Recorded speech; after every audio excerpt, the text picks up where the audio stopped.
नमस्कार साथियों, बहुत बहुत नमस्कार आप सभी को। नवोदय क्रांति परिवार के सभी दर्शकों को मेरा ढेर सारा प्रणाम। और हमारे साथ जुड़े हुए हैं, इस समय हमारे साथ लाइन पर जुड़े हुए हैं श्री सुरेश जोजपाल जी, खंड शिक्षा अधिकारी अलेवा, जींद हरियाणा से। और ये इनकी एक खास बात रही है, ऐसी शख्सियत से आपको रूबरू करवा रहे हैं जिनके एक अपनी अलग पहचान है। तो आइए इनसे परिचय करवाते हैं। और इस समय हमारे साथ जुड़े हुए हैं सुरेश जी। नमस्कार, आपको बहुत बहुत नमस्कार सर। नमस्कार जी, नमस्कार जी, बहुत बहुत सभी को नमस्कार मेरा। बीओ साहब, आपको इस समय पूरा हिंदुस्तान देख रहा है। पूरे हिंदुस्तान के हमारे नवोदय क्रांति परिवार के सभी दर्शक, सरकारी विद्यालयों में पढ़ाने वाले अध्यापक और उनसे जुड़े हुए विद्यार्थी हमारे साथ जुड़े हुए हैं, जो आपको लाइव प्रोग्राम में देख रहे हैं। और आज आपसे करते हैं एक सीधी सी बात है, सीधी सीधी बात। तो सबसे पहले हम जानना चाहेंगे सर, सुरेश जोजवान जी, जैसा कि नाम से स्पष्ट होता है, जो जवान की जय जवान जय किसान और जो जवान, तो जो जवान जी आज हमारे साथ हैं सुरेश जी। तो इन्हीं के मुखारविंद से हम जानना चाहेंगे इनकी ये शैक्षिक यात्रा। सर, आपकी शैक्षिक यात्रा कहाँ से शुरू होती है और कब से होती है? थोड़े से हमारे दर्शकों को इस बारे में बताने का कष्ट करिएगा सर। सर, मैं ये बताना चाहूँगा, मेरी डेट ऑफ बर्थ 1965 है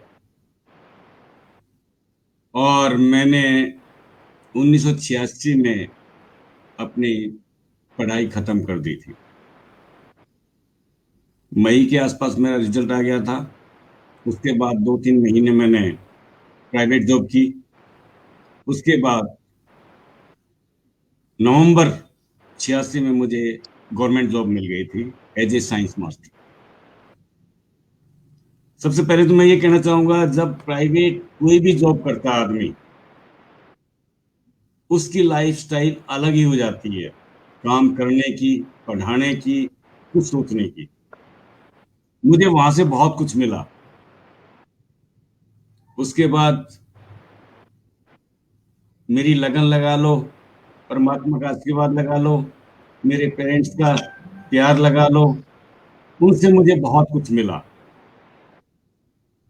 2000 में मेरी प्रमोशन हुई डायरेक्ट हेडमास्टर के पद पर,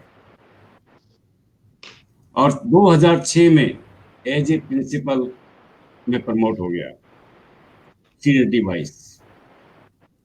और अब 2020 में आपसे रूबरू हुआ ब्लॉक ऑफिसर अलेवा के रूप में। तो जी जी आदमी सुरेश अगर सर। कुछ करना चाहे तो हर चीज हासिल कर सकता है। जी sir, as a science master रहते हुए आपने जब सबसे पहले शिक्षा विभाग में प्रवेश किया और उस समय आप एक साइंस मास्टर के रूप में थे, तो साइंस के क्षेत्र में क्या विशेष बाधाएं आपके सामने आई और इन बाधाओं को किस प्रकार से आपने एक अवसर के रूप में देखा? थोड़े से इस बारे में हमें हमारे दर्शकों को बताइएगा सर। सबसे पहली बात तो ये आई, मेरा साइंस में प्रोजेक्ट बनाने का काफी मूड हुआ करता था। बच्चों को एग्जीबिशन में ले जाना, नए मॉडल्स तैयार करना, वर्किंग मॉडल्स। वहां दिक्कत ये आती थी, जो फैसिलिटी हमें प्राइवेट स्कूल्स में मिलती थी वो बहुत कम मिल पाई। लेकिन उसके बाद भी हम प्रयासरत रहे, बच्चों को स्टेट लेवल तक ले जाते रहे और उपलब्धियां लिए उनके साथ। और वहां से मोटिव मेरा ये चला था, बच्चे मतलब उनको एक पढ़ाई का बोझ ना देके, साइंस एक ऐसा गुण है, पढ़ाई का बोझ ना देके टेक्निकल माइंड में ले जाओ। वेस्ट प्रोडक्ट के कोई भी चीज आप उनको सिखाओ, उनका माइंड शार्प होता है, जिससे उनका इंटरेस्ट ज्यादा बढ़ता है। ये मेरा अनुभव रहा। जी सर, बिल्कुल।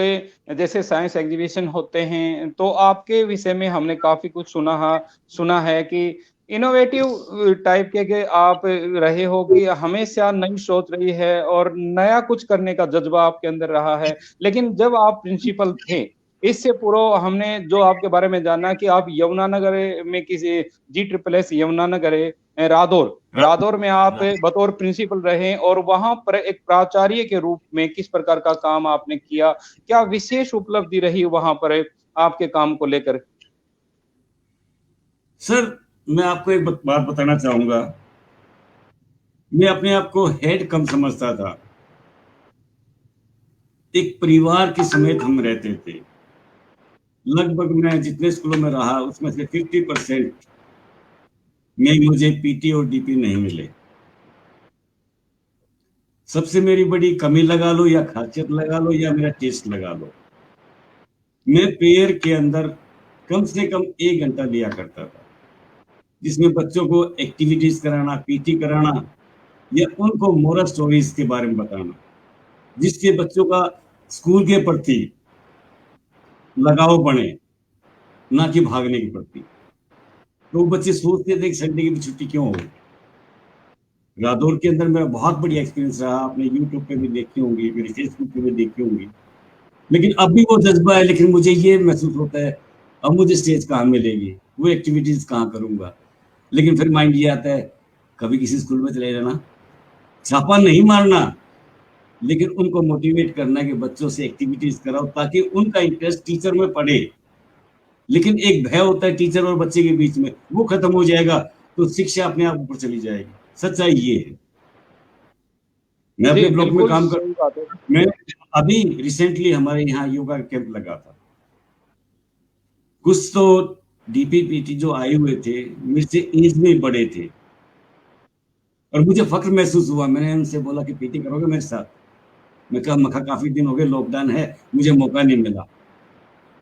उन्होंने मेरे साथ आधा घंटे पीटी की और उनकी इच्छा ये लगी मुझे कि आप हर रोज आ जाया करो जी, सुबह कुछ ना कुछ हमारी एक्सरसाइज हो जाएगी, कुछ नया सुनने को मिल जाएगा।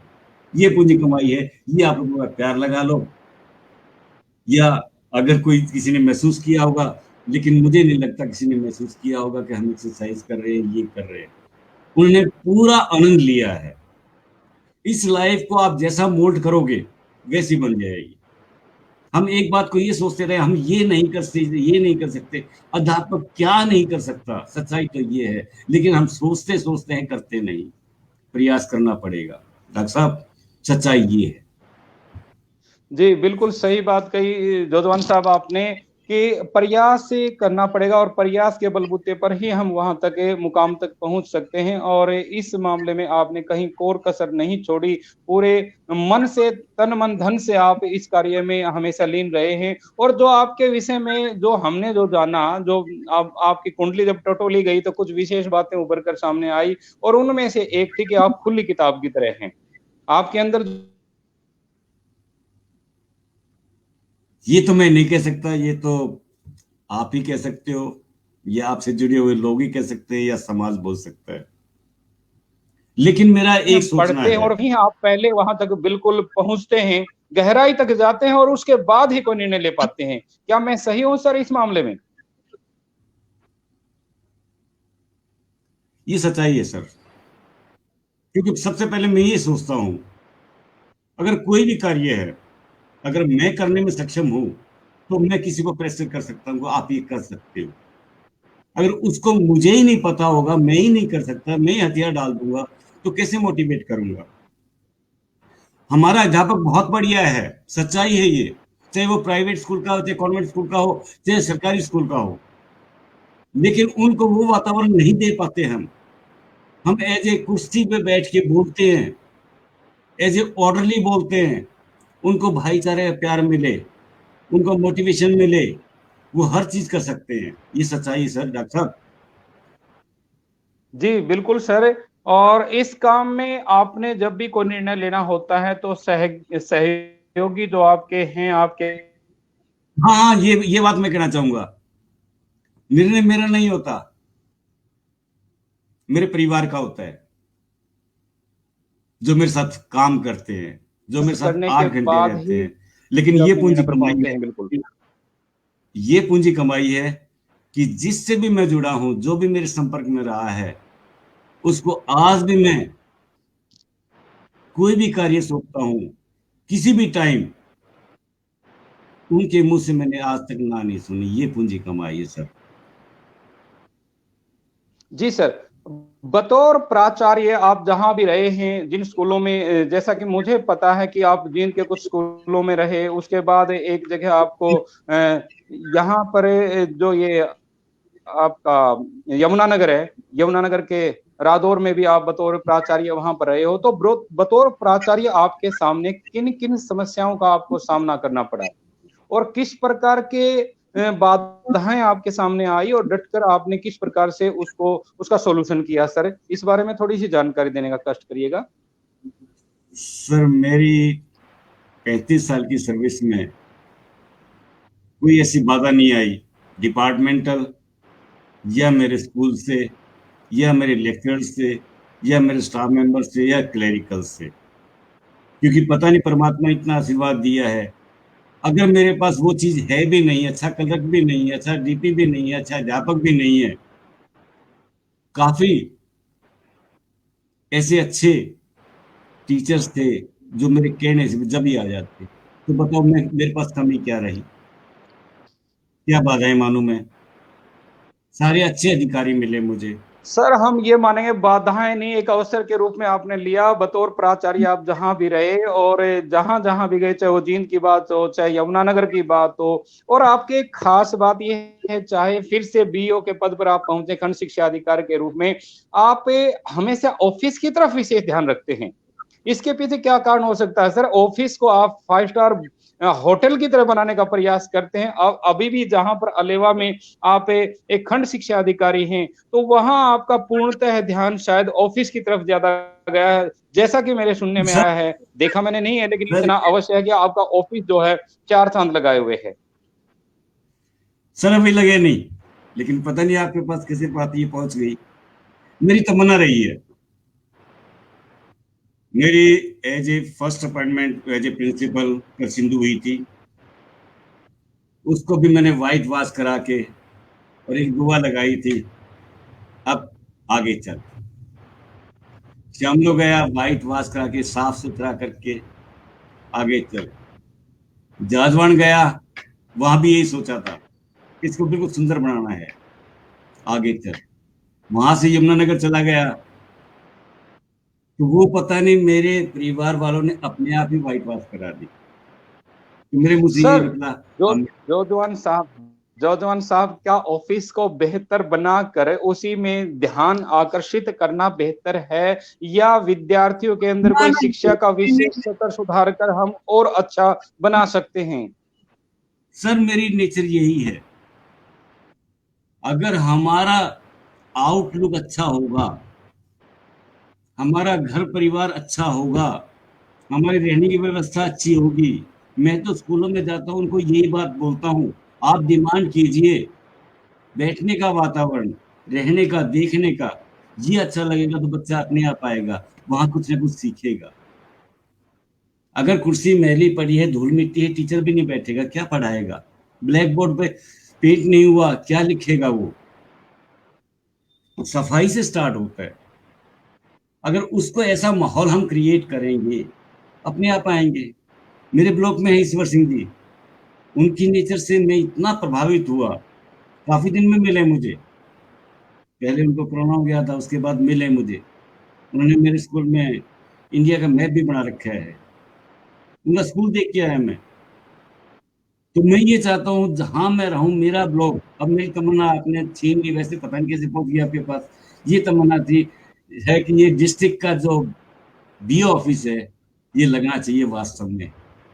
जी, बाकी बिल्कुल सबसे बेहतर ऑफिस किया। और आपका जहां भी जैसे जैसे जैसे कहा गया है कि हम जहां पर भी बैठते हैं कम से कम वहां का वातावरण स्वच्छ होगा, शुद्ध होगा और अच्छा होगा, तो ही वहां पर पढ़ाई के प्रति मन करता है। विभिन्न प्रकार की बाधाएं होती है सर, जो हमारा ध्यान केंद्रित करने में व्यवधान पैदा करती हैं। तो जब हमारे पास से वहां का वातावरण शुद्ध होगा, अच्छा होगा, तो निश्चित तौर पर हम अच्छा कार्य करने में सक्षम हो पाएंगे। सर मैं आपको डॉक्टर एक बात बताना चाहूंगा, बाधाएं क्यों आती हैं। बाधाएं आती है सिर्फ मनी मैटर पे, लेकिन मुझे इतना लक मिला है, किसी को भी, किसी भी गांव में मैं रहा हूं, किसी भी मैं शहर में रहा हूं, किसी से मैंने ये कह दिया मुझे ये चीज चाहिए, वो मिल जाती है। तो बाधाएं कहाँ रह गई बताओ? अब सर ज्ञानपुरा में गांव के इतने अच्छे लोग हैं, वो खुद आगे बोले, मैंने एक ही बात कही थी, मुझे ये चाहिए साफ साफ, यहाँ नाम भी ठीक नहीं है। वो कहने लगे जी बताओ करना क्या है, क्योंकि आप मतलब आपका ऑफिस है, आपने करना, मुझे नहीं पता। मुझे ऐसा लगना चाहिए वास्तव में हाँ ये ऑफिस है, ये इच्छा सर, है जी मेरी। अभी सुरेश भारद्वाज जी जानना चाहते हैं कि अध्यापक वर्ग की समस्याओं का समाधान करने के लिए आप किस प्रकार की योजनाएं अपनाते हैं? कि अध्यापकों के सामने बड़ी ढेर सारी समस्याएं होती हैं, चाहे वो अटेंडेंस की बात हो, चाहे वहां पर विभिन्न प्रकार की टीएलएम की बात हो, चाहे वो ट्रेनिंग की बात हो, तो अनेकों प्रकार की समस्याएं हैं और दिन प्रतिदिन निश्चित रूप से आपके सामने कॉल आती होंगी कि हमारे स्कूल में ये प्रॉब्लम है, हमारे साथ ये प्रॉब्लम है। तो उनका निपटारा किस प्रकार से करते हैं, इसके बारे में जानना चाहते हैं हमारे साथी लोग।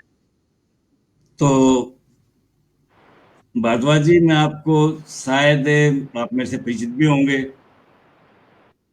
मेरी एक नीति रही है, मैं कभी भी किसी की बात शेयर नहीं करता।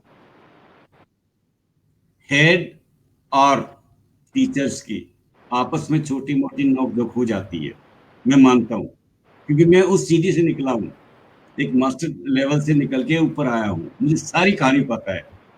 और बात कुछ नहीं होती, ये आप भी जानते हो, छोटी ही बात होती है, और लेकिन मेरी बातों से दोनों पार्टी सेटिस्फाई हो जाती हैं, किसी को महसूस भी नहीं होता और काम चल जाता है। सच्चाई तो सर, ये है। बिल्कुल सही बात कही जोजवान साहब आपने कि पेन आप भी पेन एक बतौर पेन से अध्यापक आपने पेन काम किया से है। पेन पेन ज़रूर है, पेन से बहुत कुछ लिखा जा सकता है, लेकिन बिना पेन के बहुत कुछ समझाया जा सकता जी, है और बिल्कुल समझ में सही बात जौजवान साहब। पेन बहुत कुछ है, पेन से काफ़ी कुछ लिखा जा सकता है, पेन के बिना भी बहुत कुछ लिखा जा सकता है, लेकिन जब वो पेन होता है, जब हमारे अंदर पेन होता है किसी प्रकार का, तो उस पेन का समाधान करने की किस प्रकार से आप रणनीति अपनाते हैं? कि आम अध्यापक आप भी एक साइंस अध्यापक रहे हैं, उसके बाद बतौर हेडमास्टर प्राचार्य आप रहे हैं। तो जब लोगों में आपसी विद्यालय के अंदर क्या होता है कि एक-दूसरे टीचर की थोड़ा-सा काम करने की आती है बातें कि फलां टीचर जो है कम काम करता है, हमारे ऊपर वर्कलोड ज़्यादा है, उसके पास ये है, हमारे पास ये नहीं है। फैसिलिटी की बात करें, चाहे काम की बातें करें, तो जब वो पेन जब आपके ऊपर आता है, मैं पेन की बात कर रहा हूँ कि वो दर्द है, वो जो पीड़ित करता है, तो उसका निवारण किस प्रकार से कर पाते हैं? सर मैं बताऊं, वैसे तो ऐसी नौबत आई नहीं, लेकिन मैं अपने मन की बात बताता हूँ। अगर किसी विद्यालय से मुझे ये रिपोर्ट आती है, आपकी बात बड़ी करता हूँ, कि सर ये फलाना टीचर ये कर रहा है, वो कर रहा है, एक्स वाई जेड, आप सब समझते हो। कुछ बात नहीं होती, सिर्फ छोटी सी बात होती है, 10 मिनट लेट हो गया, हेड ने छुट्टी लगा दी, यही बात है और कुछ नहीं है। हेड या मैं किसी की सैलरी नहीं बढ़ा सकता, रोक नहीं सकता, कुछ नहीं कर सकता, लेकिन मैं उस हेड को एक ही बात बोलता हूँ, अगर आपको ये तंग करता मेरे पास भेज दे, मैं खाली बैठा। 2 दिन के मोटिवेशन पे वो बिल्कुल ठीक हो जाते हैं, वो हेड भी ठीक हो जाएंगे, वो भी ठीक। ये तो अपनी सोच है। आधा गिलास पानी का है, कोई खाली कहेगा, कोई भरा कहेगा, फर्क इतना है डॉक्टर साहब, और कुछ नहीं है। बिल्कुल, बिल्कुल सच्चाई। सही बात है सर। आपके ऑफ़िस में कार्य करने वाले लोग आपके साथ बड़े सादगी से रहते हैं और उनका ये कहना है कि साहब जहाँ भी होते हैं, नौजवान साहब, वो किसी एक कर्मचारी को कर्मचारी ही नहीं मानते बल्कि एक अपना दोस्त की तरह, एक फ्रेंड की तरह मानते हैं और उनसे सलाह-मशविरा करके ही कोई निर्णय अंतिम निर्णय तक पहुँच पाते हैं। ये एक विशेष आपके व्यक्तित्व में झलकता भी है। और एक आपके विषय में जैसा कि मैंने बताया था इनोवेटिव व्यक्तित्व आपका जो है, तो निश्चित रूप से आपने कोई इस प्रकार की नई कोई इनोवेशन ज़रूर की होगी और बाकी टीचर को भी उसके लिए मोटिवेट ज़रूर करते रहे होंगे। तो ये जो हमारे पास अभी कोरोना काल बीता है, कोरोना काल जो हम्म। चल रहा है और इस दौरान लगभग 8-9 महीने तक हमें इसको झेलना पड़ा है और टीचर्स के सामने समस्याएँ थी, ऑनलाइन शिक्षण को लेकर थी, कभी ट्रेनिंग को लेकर थी ऑनलाइन की, उनसे हम जुड़े हुए भी नहीं हैं। तो आपने इस काल को, इस कोरोना काल को किस प्रकार से, किस रूप में लिया और आपने अपने ब्लॉक में इसको लेकर क्या रणनीति अपनाई कि अच्छे से अच्छा शिक्षण हो सके? अब मैं आपको सच्चाई बताता हूँ, जी सर। ये कोरोना काल इतना लंबा चल गया, जो अब कठिनाइयां आ रही हैं, स्टार्टिंग में तो बच्चों ने मोबाइल उठा लिया, उनको मजा आया कि जो हमारे पेरेंट्स हमें मोबाइल नहीं देते थे, अब हमें छुट्टी मिल गई, आराम से खेलेंगे इसमें। 60% से ज्यादा नहीं पढ़ते इसमें, सच्चाई है ये, आप भी जानते हो, मैं भी जानता हूँ। जी जी जो ऑनलाइन काम हो रहा है वो कंप्लीट नहीं हो रहा, क्योंकि मेरे पास भी इतने ग्रुप हैं, कितने ग्रुप मैं देखूं। एक फैमिली के अंदर 3 बच्चे हैं, वो फैमिली अफोर्ड नहीं कर सकती 3 मोबाइल जाके दे। दूसरी बात, एक दिक्कत ये आती है प्राइवेट स्कूलों के साथ, उन्होंने ऑनलाइन काम करवाया, पेरेंट्स फीस पे नहीं कर रहे, पेरेंट्स के फोन आते हैं, उनके फोन आते हैं, वो उनकी रिपोर्ट करते हैं। इस चीज को मानने के लिए कोई तैयार ही नहीं है। वो कहते हैं कि हमने ऑनलाइन किया ही नहीं, कुछ भी काम ही नहीं किया, आपने मुझे मैसेज भेज दिया, वो मेरी मर्जी, पढ़ूं या नहीं पढ़ूं, आपने तो काम कर दिया। सबसे बड़ी समस्या ये है, और मैं तो परमात्मा से दुआ करता हूँ कि ये खोल दें, क्योंकि जो प्राइवेट स्कूल हैं वहां भी तो हमारे बच्चे लगे हुए हैं, उनको कहाँ से सैलरी मिलेगी? जिन्होंने वो खोल रखे हैं, उनकी इतनी बड़ी प्रॉपर्टी है, उनका बिजली का बिल है, ड्राइवर का खर्च है, बसों का खर्च है, और उनके जो टीचर्स हैं उनको क्या दे जब उनको मिलेगा ही नहीं, गवर्नमेंट एड तो कुछ मिलते ही नहीं। जी तो जी ये जोधवान ये साहब, एक बिल्कुल सही बात कही आपने कि इस कोरोना काल में हमारे सामने सबसे मोटी समस्या यही आई कि हम जो ऑनलाइन शिक्षण कार्य करवाते हैं और एक अध्यापक बेहतर से बेहतर कार्य करवाने का प्रयास करता है, दिन रात काम करके उसके ऊपर कोई वीडियो बनाता है या लाइव सेशन लेता है, लेकिन आउटपुट उसकी ना के बराबर होती है। पूरी कक्षा में 40 विद्यार्थी हैं तो उनमें से 4 या 5 विद्यार्थी ही 100% कार्य कर पाते हैं उसमें, और बाकी मैं कहूँ कि 35 विद्यार्थी, 40 में से 35 विद्यार्थी ऐसे हैं जो काम नहीं कर रहे, और फिर भी हमारी सरकार इसको, शिक्षा विभाग इसको बेहतर से बेहतर बनाने का हर संभव प्रयास करता है। चाहे उसके लिए उन्होंने कोई भी साधन अपनाना पड़े, हर संभव प्रयास हमारा ये होता है कि हमारा शिक्षण बेहतर हो, लेकिन वास्तव में ये नहीं हो पा रहा। इसी के साथ-साथ एक नई बात है हमने देखी थी, और वो थी क्विज को लेकर। आप बिल्कुल परिचित होंगे कि आपके ब्लॉक में भी, आपके खंड में बिल्कुल ऐसा आता होगा कि आपको क्विज करवाना है, शनिवार और रविवार को क्विज करवाना है और क्विज का रिजल्ट 100% चाहिए। क्या ये हो सकता है? क्या संभव है सर? और क्या सही से हो पा रहा है ये?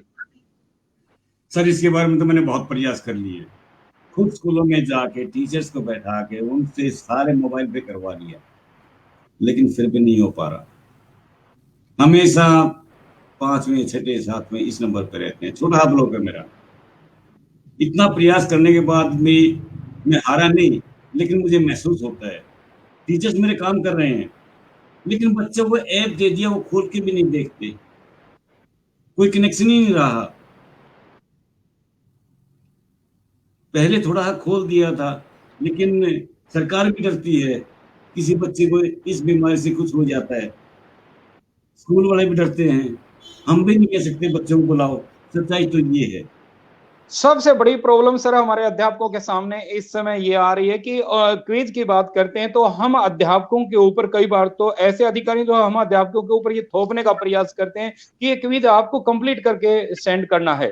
क्या ये बात उचित है सर? अनुचित है? मेरे मेरे हिसाब से बिल्कुल अनुचित है कि एक अध्यापक है जो बच्चों का काम कर रहे हैं और अधिकारी लोग केवल और केवल अपने नंबर बनाने के चक्कर में ये करते हैं कि मेरा 100% रिजल्ट है, मेरा 100% है। ये कहां तक उचित है सर? सर, इसके बारे में एक बात कहना चाहूंगा मैं आपको, क्योंकि मैं तो अपने ऊपर ही सोच रहा हूँ ये क्वेश्चन, क्योंकि मैं अपने बीआरसी बीआरपी को, एबीआरसी और बीआरपी को बोलता हूँ कि फोन कीजिए, फटाफट करवाइए, क्या हो रहा है, क्या हो रहा है, क्योंकि इतनी यातनाएं मुझे मिलती हैं, जो मुझको तो थे इतनी उनको मिलती हैं, क्या करें? ये तो एक कड़ी से कड़ी मिली हुई है। नहीं, आप कहां तक सहमत हैं सर इस बात से? क्या एक अध्यापक को क्विज करना चाहिए या एक विद्यार्थी को करना चाहिए? हमारे ऊपर ये आमतौर पर थोपा जा रहा है कि आप इसका 100% रिजल्ट दीजिए, कि जितने विद्यार्थी कंप्लीट उनका वो बच्चे नहीं कर सकते तो आप करके दीजिए। तो ये कहां तक उचित है ये सर? गलत हम ये यही गलत जानना चाहते हैं। ये गलत ये गलत है सर, ये गलत है। अध्यापक का कार्य यही है, बच्चों को मोटिवेट करे।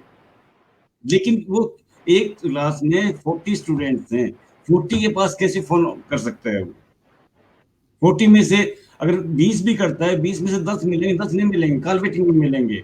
और 10 में से 5 ये कहेंगे कि हमारा नेट ही नहीं चल रहा। ऐसी प्रॉब्लम आती है। हमारे पास तो छोटा मोबाइल है जी, हम क्या करें? सच्चाई तो ये बिल्कुल है। बिल्कुल सही बात है सर, ये एक समस्या, सबके सामने समस्या है। और खासकर पेरेंट्स से हमारे मिलते हैं सरकारी प्रॉब्लम। विद्यालयों में पढ़ने वाले विद्यार्थी इस प्रकार के विद्यार्थी हैं कि उनके पास ये साधन नहीं है, वो इस मामले में सक्षम है भी नहीं। भरसक प्रयास करते हैं हमारे अध्यापक है, अधिकारी लोग काफी प्रयास करते हैं, उन तक मैसेज करते हैं, फोन कॉल करते हैं, ये सब कुछ होने के बावजूद भी रिजल्ट शून्य के बराबर देखने को मिलता है। और फिर ठोक बजाकर हम ये लोग कहते हैं कि हम 100% कार्य कर रहे हैं। पेरेंट्स ये कहते हैं जी सर, हमें भी मोबाइल चाहिए, हमारे भी फोन आएंगे। बच्चे ये बताते हैं, सुबह ले जाते हैं खेत में, दोपहर के बाद मिलता है हमें। उसके बाद बच्चे उसमें रेंज है या नहीं है, ये भी सच्चाई है।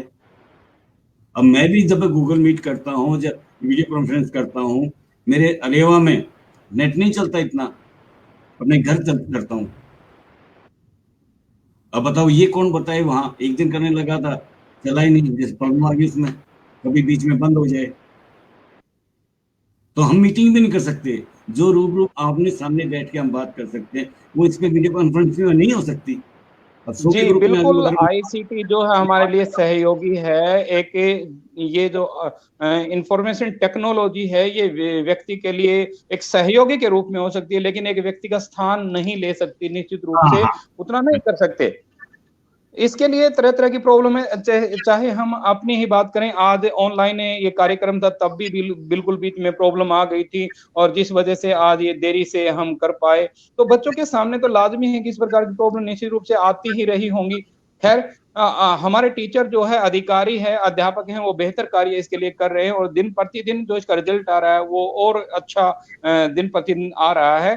तो सर, आपसे एक चीज़ और जानना चाहेंगे कि आप फ़िलहाल जब आपको रोकना चाहूंगा।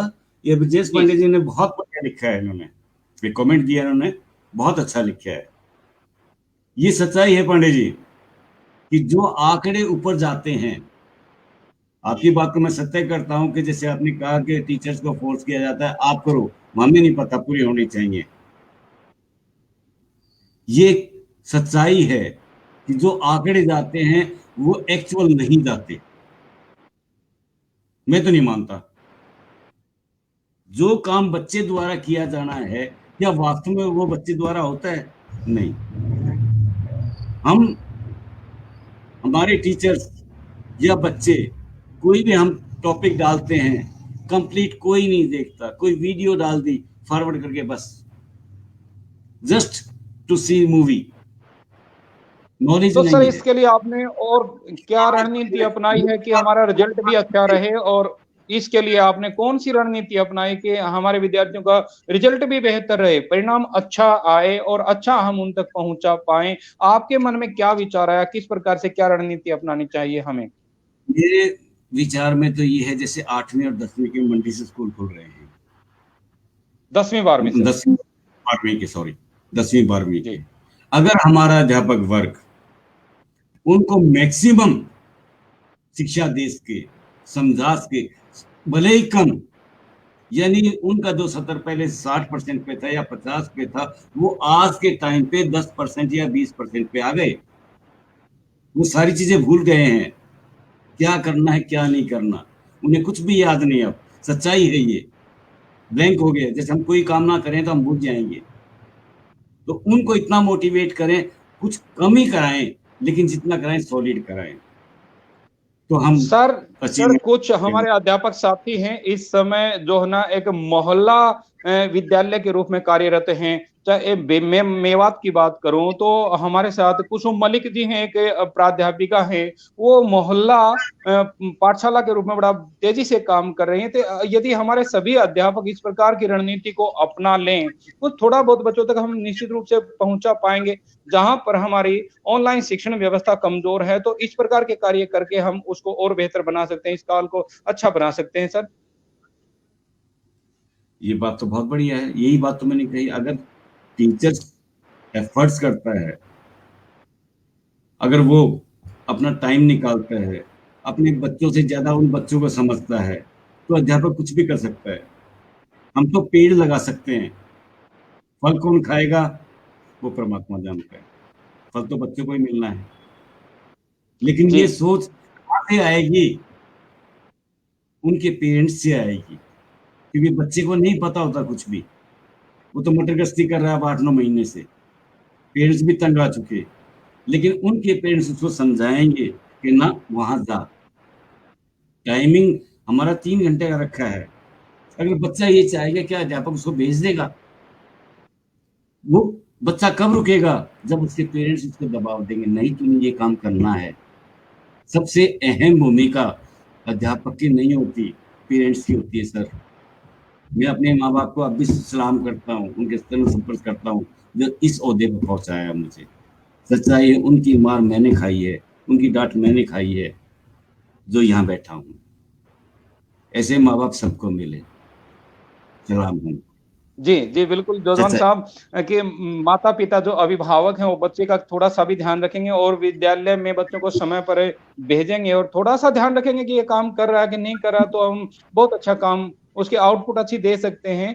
एक टीचर होने के नाते हम बेहतर कार्य करने का प्रयास करते हैं, लेकिन हमें वहां से सपोर्ट कम मिलता है। लेकिन एक समस्या और आती है पेरेंट्स के सामने, अभिभावक के सामने इस दौरान, एक सबसे बड़ी समस्या आजकल तो देखने को मिल रही है, आपने बिल्कुल फेस की होगी सर, कि पहले क्लास टीचर कॉल करता है, 5 10 20 विद्यार्थियों से पूछता है कि कैसा कार्य चल रहा है, क्या होमवर्क उनको मिल रहा है कि नहीं कर रहा।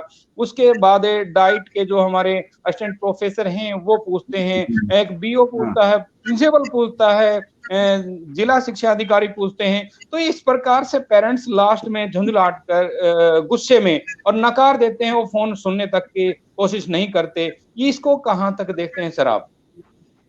ये तो सच्चाई अब आ गई है, सच्चाई आ गई है। पेरेंट्स मुझसे मिलते हैं कि जी हम तो तंग आ चुके हैं, हमें यही नहीं पता होता कौन फोन कर रहा है। मैं उनको एक एग्जाम्पल देखता हूँ, मेरी कॉल डिटेल देखो आप, कितने फोन आते हैं मुझे नहीं पता, किसी का नंबर फीड नहीं है, लेकिन मुझे रिसीव करना है। तो ये जो फोन आते हैं आपके बच्चे के हित के लिए आते हैं।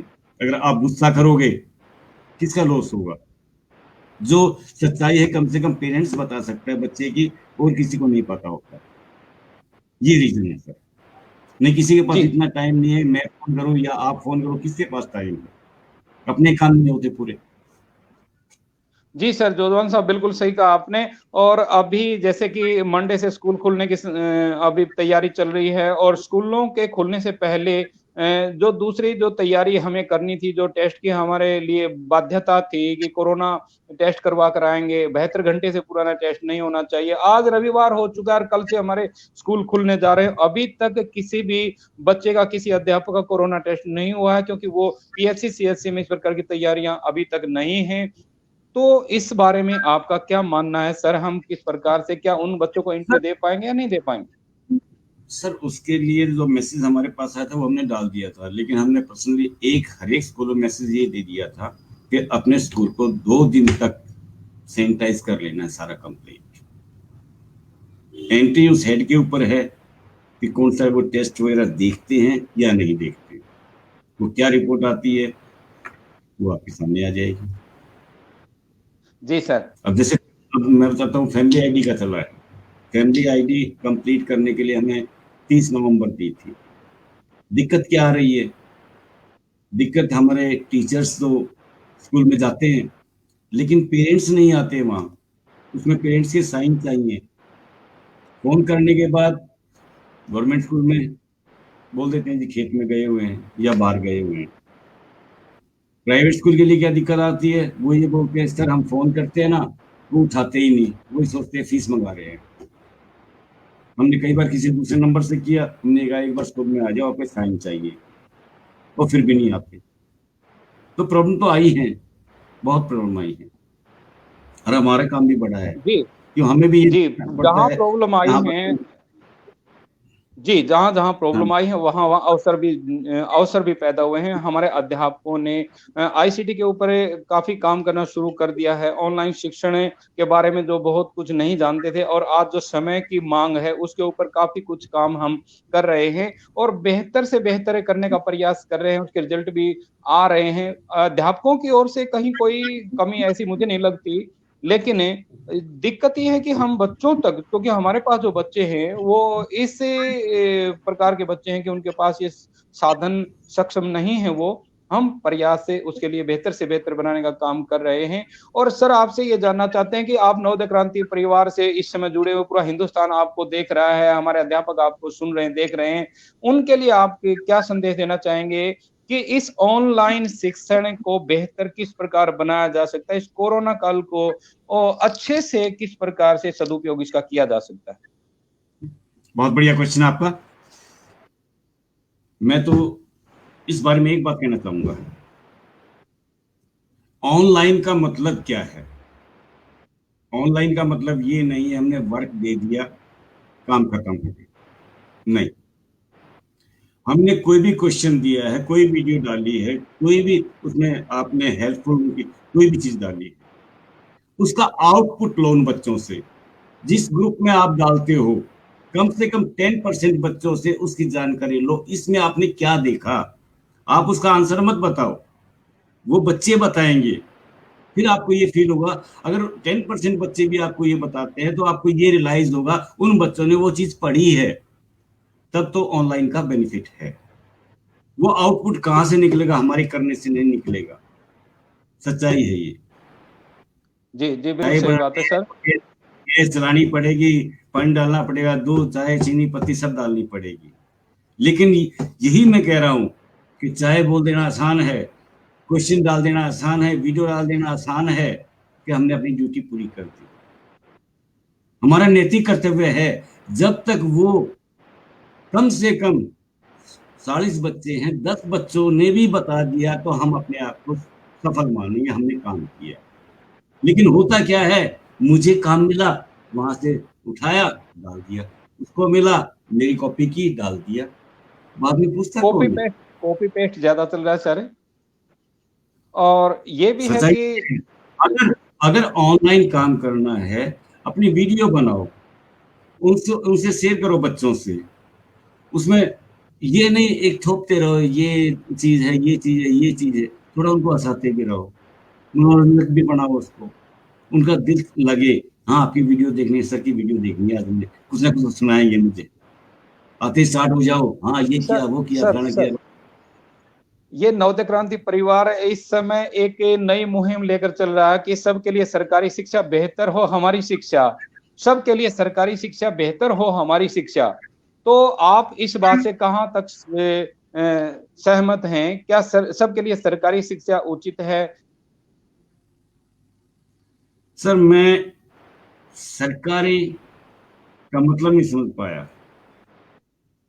जी, सबको एक समान शिक्षा मिले, फ्री एजुकेशन मिले, फ्री एंड इक्वल एजुकेशन की मैं बात कर रहा हूँ, फ्री एंड इक्वल सरकारी एजुकेशन। सरकारी मत कहो, शिक्षा गवर्नमेंट तो हमें गवर्नमेंट के कायदे। जी। शिक्षा तो हमें एक छोटे बच्चे से मिल जाती है, हम लेने वाले बनने चाहिए।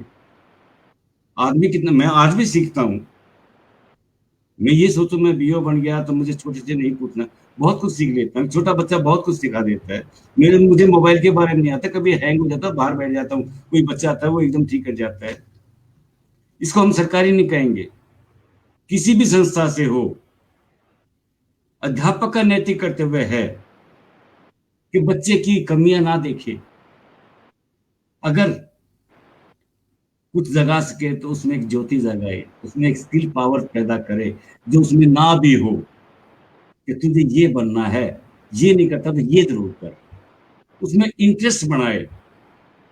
ये शिक्षा है, जी, किताबें हम पढ़ना कोई बात कर शिक्षा। रहे थे फ्री एजुकेशन हो और सबके लिए फ्री हो। हमारी बात थी जो गवर्नमेंट कोई ऐसा रूल अपनाए, कोई ऐसी नीति अपनाए कि सभी के लिए ही फ्री एजुकेशन हो और समान शिक्षा हो, उसकी बात कर रहे हैं सर हम। वो तो 1 से 8 तो सभी को फ्री है सर, गवर्नमेंट स्कूलों में 1 से 8 फ्री बुक्स है, फ्री शिक्षा है। मैं वही ये बात मुझे कर रहा हूँ सर, गवर्नमेंट स्कूल और प्राइवेट स्कूल की, निजी स्कूलों की बात कर रहा हूँ कि गवर्नमेंट स्कूल और एक तरफ प्राइवेट स्कूल की बात करें कि प्राइवेट स्कूल में जिस प्रकार से शोषण होता है, आप बिल्कुल वाकिफ होंगे उस चीज से। बहुत सी जगह ऐसा सर होता है सर। सर मैं बताता हूँ आपको, अगर गवर्नमेंट स्कूल में वो एडिट पोस्ट दे दें फिर क्या दिक्कत है? जैसे 134 के तहत उन बच्चे वहां एडमिट होते हैं, सारी फैसिलिटी उनको मिलती है, इवन खाना भी मिलता है उनको। अगर गवर्नमेंट चाहे तो ये सारी फैसिलिटी उनको देने के लिए उसको ग्रांट तो देनी पड़ेगी, एडिट पोस्ट तो देनी पड़ेगी। फिर प्राइवेट स्कूल से कौन जाएगा? गवर्नमेंट स्कूल में कोई भी नहीं जाएगा, इक्वल हो जाएंगे सारे। सच्चाई तो यही है ना। वो प्राइवेट स्कूल वाले करें क्या? जो इतने उन्होंने वर्कर रखे हुए हैं, इतने टीचर्स रखे हुए हैं, इतनी बसेस चल रही हैं उनकी, इतना लोन ले रखा है अपनी बिल्डिंग बढ़ाने के लिए, वो आउटपुट कहां से निकालें? फिर हमारे पेरेंट्स को सोचना पड़ेगा क्या फर्क है उनमें और इनमें, वहां क्यों जाते हैं? कोई तो रीजन होगा। ये मुझसे ज्यादा आप बैकग्राउंड में ज्यादा जानते हो। लेकिन आज की जो जनरेशन नई आई हुई है, इतनी बढ़िया है, हाई क्वालिफाइड है, कंप्यूटर माइंड है, जो हर कदम पर बच्चे को बहुत शिक्षित कर सकती है अगर बच्चा लेने वाला हो तो। उसके लिए सहयोगी उसके माँ बाप हैं, उसकी बैकग्राउंड है, उसकी सराउंडिंग है, उसकी संगत है। सच्चाई ये है सर। बिल्कुल बिल्कुल सही कहा सर। और अब हम आपसे लास्ट में एक बात करना चाहते हैं सर कि नवोदय क्रांति परिवार भी इसी मुहिम में लगा हुआ है और वो भी चाहते हैं कि हम सबको एक बेहतर शिक्षा का रास्ता दिखाएं। और पिछले कोरोना काल की बात करूं या काफी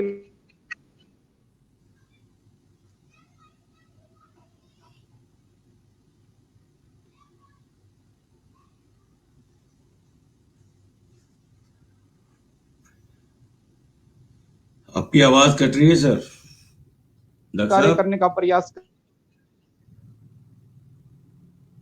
आपका डॉक्टर साहब शायद नेट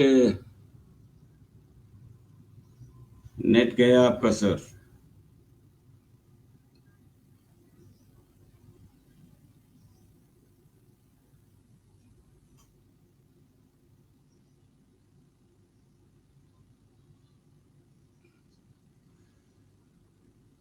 सर मैं तो एक ही बात कहना चाहूंगा लास्ट में, हम सभी शिक्षा वृंद हैं, परमात्मा जो हमें दे रहा है उसके एवज में हम बच्चों को कुछ दे दें, उनको सफल बना दें, यही हमारा एक उद्देश्य होना चाहिए। बड़ी खुशी मिलती है हमारा पढ़ा हुआ बच्चा कहीं हमें डॉक्टर मिला हुआ मिलता है, कहीं वकील मिला हुआ मिलता है। हम भूल जाते हैं उसको क्योंकि छोटा बच्चा होता है, बड़ा हो जाता है, लेकिन उसके मन में हमारा फोटो बैठा होता है, वो पहचान लेता है। एक अजीब खुशी होती है, ये वो यादगार पल होते हैं सर।